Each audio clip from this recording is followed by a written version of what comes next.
संगीत की दुनिया क्या है? लोक संगीत से शास्त्रीय संगीत का ताल्लुक क्या है?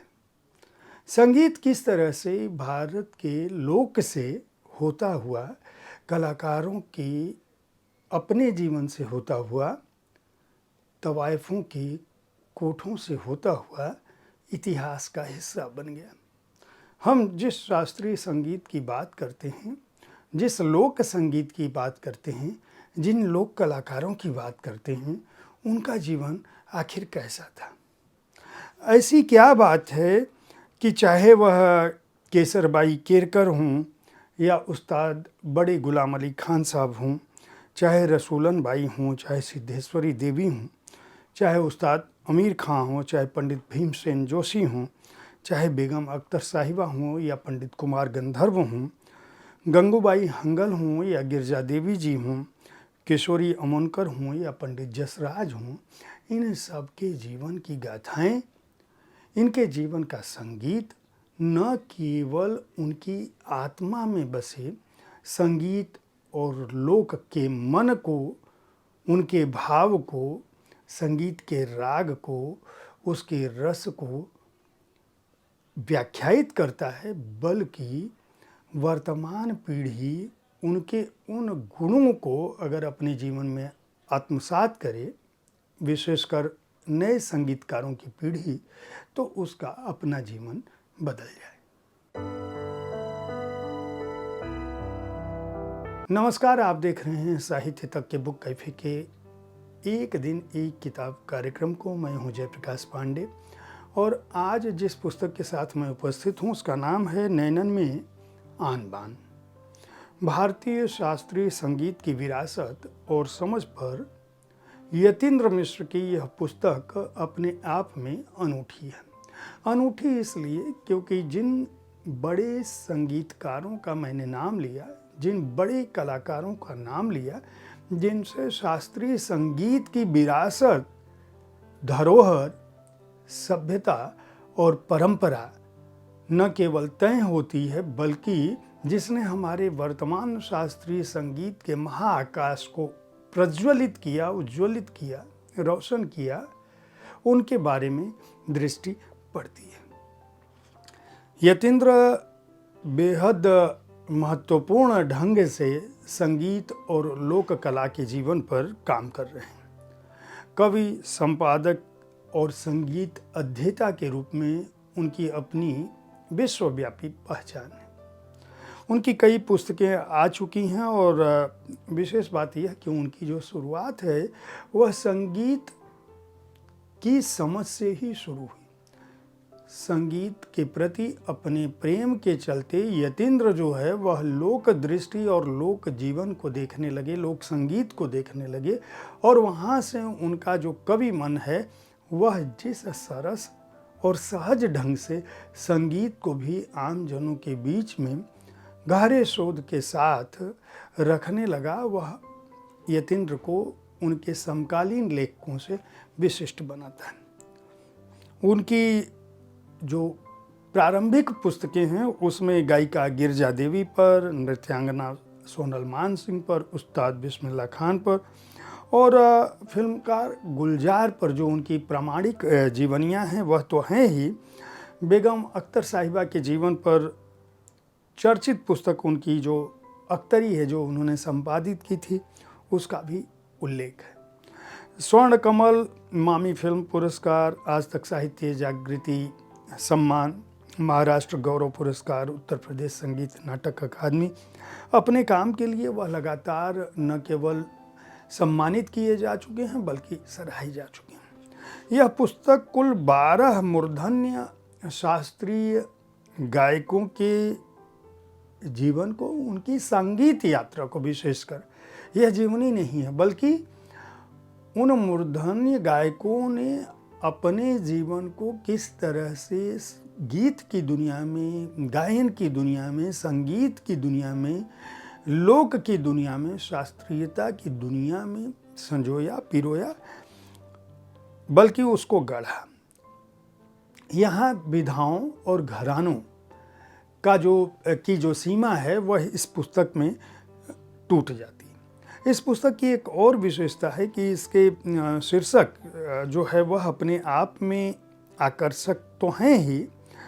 हर अध्याय की शुरुआत किसी न किसी गायन से हुई है, किसी न किसी गीत से हुई है, किसी न किसी सुर से हुई है, किसी न किसी ताल से हुई है। साथ ही साथ इन कलाकारों के, जिनसे हमारा शास्त्रीय संगीत का घराना न केवल सुदृढ़ होता है बल्कि वह उस महान विरासत को रखता है, उसकी भी प्रतिध्वनि दिखाई पड़ती है। जैसे शास्त्रीय संगीत का तवायफों के कोठे से क्या ताल्लुक था? ऐसी कौन सी गायिका थी जो यह नहीं चाहती थी कि उनकी आवाज को कोई रिकॉर्ड करे?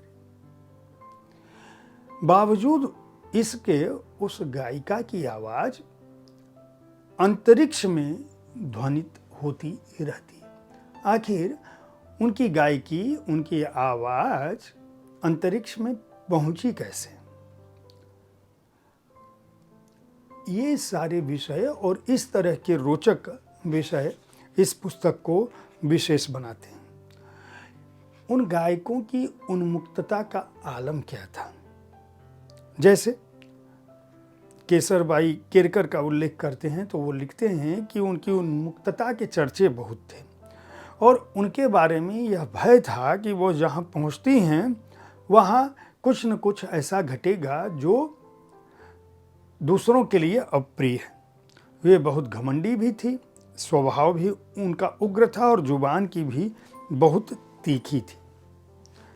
उन्होंने कितने झगड़े कर रखे थे इसके बारे में लोगों को अंदाजा नहीं था। आलम यह था कि वो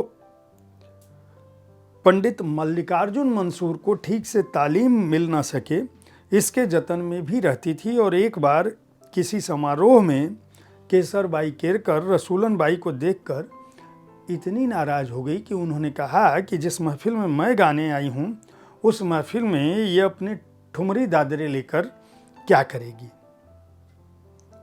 अपने उस उग्र स्वभाव के चलते उन्हें कई बार अपमान भी झेलना पड़ा। इसी तरह से रसूलन बाई की जब बात करते हैं तो बताते हैं कि रसूलन बाई की माँ जो है वह अदालत बाई उनका नाम था। वो पेशेवर ढंग से मुजरा करने वाली कलाकार थी। यानी जो कलाकार मुजरा करता था उसका भी शास्त्रीय संगीत, शास्त्रीय गायन की जो भारत की विराट परंपरा है, समृद्ध धरोहर और विरासत है, उसमें कितना बड़ा योगदान है, इस ओर भी यतीन्द्र इस पुस्तक में उल्लेख करते हैं। उनका कहना है कि वह रवायत जो 20वीं शताब्दी के आरंभ में चुनिंदा तवायफों के अंदर थी वह धीरे धीरे समाप्त हो चली है। क्यों? क्योंकि तत्कालीन भारत सरकार सांस्कृतिक शुद्धता पर जोर दे रही थी और तवायफों का गाना बजाना जो है वह एक हद तक सरकारी मंचों और नए माध्यमों पर निषिद्ध था।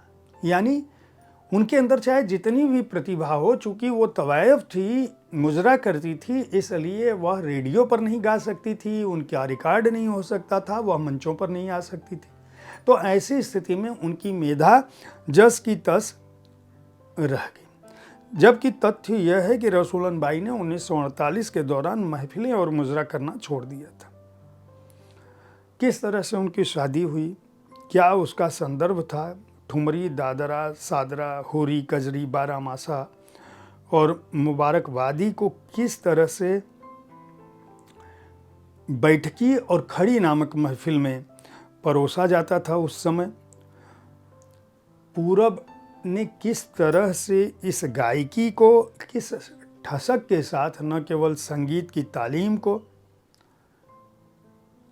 बल्कि उस दौर को गढ़ा, यतीन्द्र इस पुस्तक में वह उस बात को भी लिखते हैं। और विदेशी रचनाकारों ने, जिन लोगों ने उस समय को दर्ज किया, उनका उल्लेख करते हुए जैसे वो कहते हैं कि मानव शास्त्रीय सिद्धांतकार पीटर मैनुअल ये इस बात को इंगित करते हैं कि रसूलन की ठुमरी और दादरा के उपलब्ध रिकॉर्डिंग संगीत के खजाने में मौजूद बिल्कुल शुरुआती रिकॉर्डिंग्स है, जिसमें बोल बनाव शैली की विशुद्ध, सबसे शुद्ध बानगियाँ उस्ताद बड़े गुलाम अली खान साहब।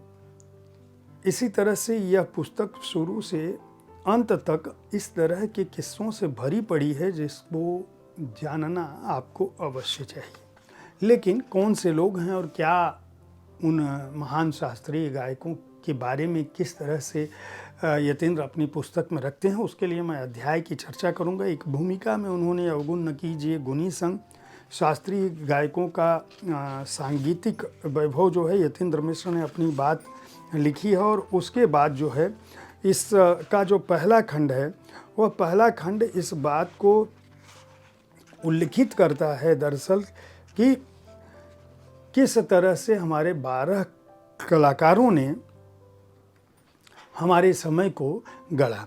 केसरबाई केरकर जटिल तानों की सुघर अदायगी, उस्ताद आमिर खान विचार और अमूर्तन की गायकी, रसूलन बाई बनारस की ठसक, उस्ताद बड़े गुलाम अली खान कहन और बहलाव का बागपन, सिद्धेश्वरी देवी ठुमरी के नये हर की मैना, पंडित कुमार गंधर्व लोक दृष्टि तक पहुंचने का मार्ग, गंगूबाई हंगल आवाज़ का वचन, बेगम अख्तर आवाज़ की वो दिलकश पत्ती, पंडित भीमसेन जोशी का हरि का भेद ढूंढती पुकार, गिरजा देवी के आलेख को उन्होंने पीलू खमाज झिंझोटी का उत्सव बताया है और पंडित जसराज को मधुरोपासना गायकी का ब्रजमंडल वह कहते हैं।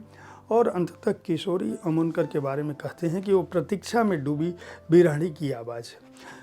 यह पहला खंड है। दूसरा जो खंड है उसका शीर्षक है सहेला रे आ मिल गए, संगीत के किस्से, इतिहास, विरासत और समझ। अब इसमें इतिहास, विरासत और समझ का किस्सा ये जो है ये छोटे छोटे किस्से हैं कुल, और इन किस्सों में 84 किस्से वो देते हैं।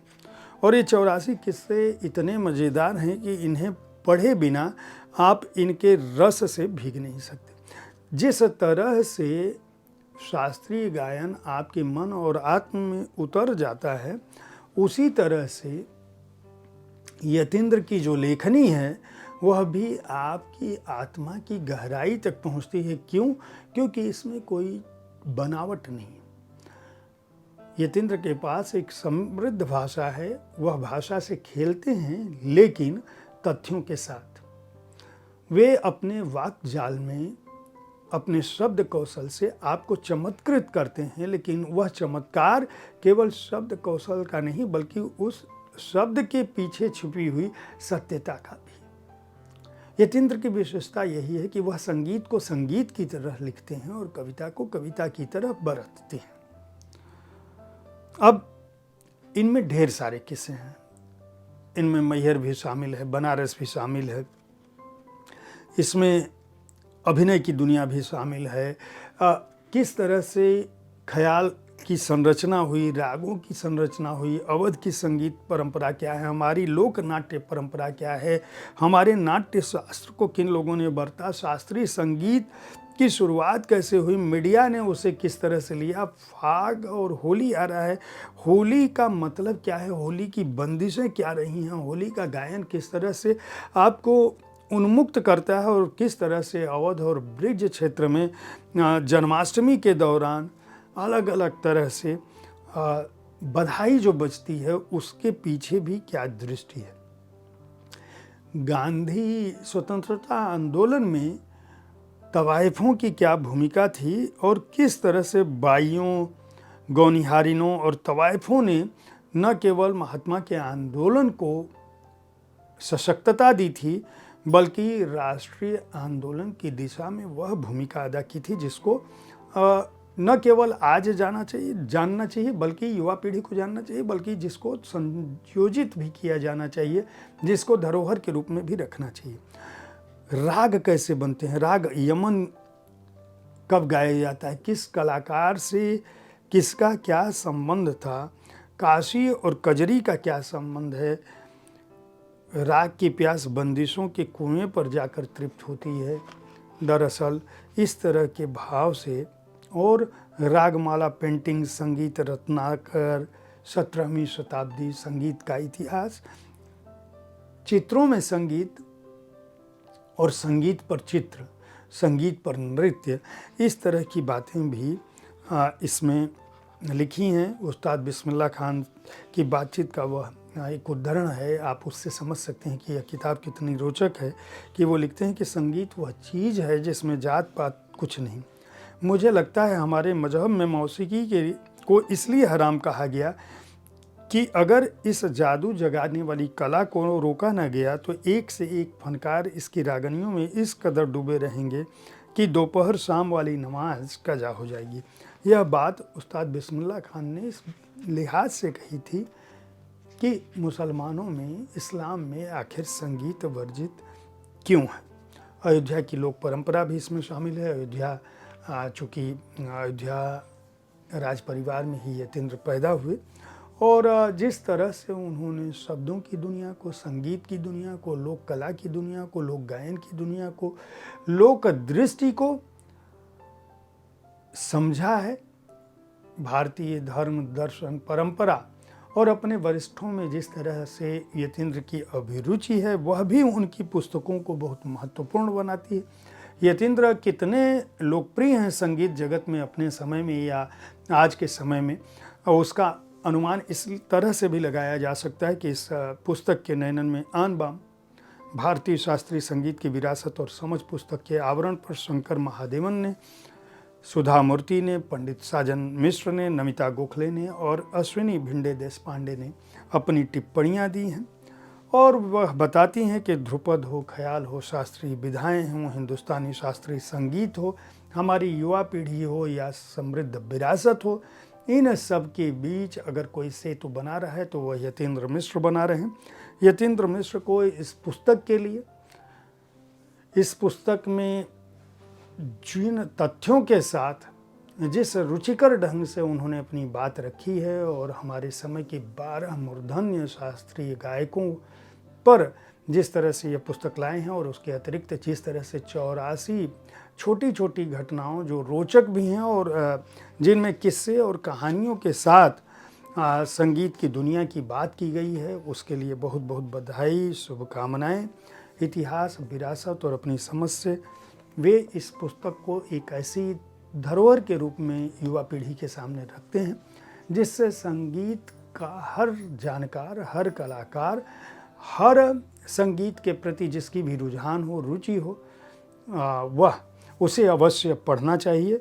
पेंगुइन स्वदेश ने इस पुस्तक को प्रकाशित किया है। मूल्य 399 रुपये है। मैं उम्मीद करता हूं कि साहित्य तक के बुक कैफ़े के एक दिन एक किताब कार्यक्रम में जिन पुस्तकों पर मैं चर्चाएं करता हूं वह आपको पसंद आ रहा होगा। इस कार्यक्रम में कल ठीक इसी समय ऐसी ही किसी कृति की चर्चा के साथ मैं फिर मिलूँगा। पुस्तकें खरीदते रहें, पुस्तक संस्कृति को बढ़ावा देते रहें, इस कार्यक्रम के बारे में अपनी राय से अवगत कराते रहें। धन्यवाद।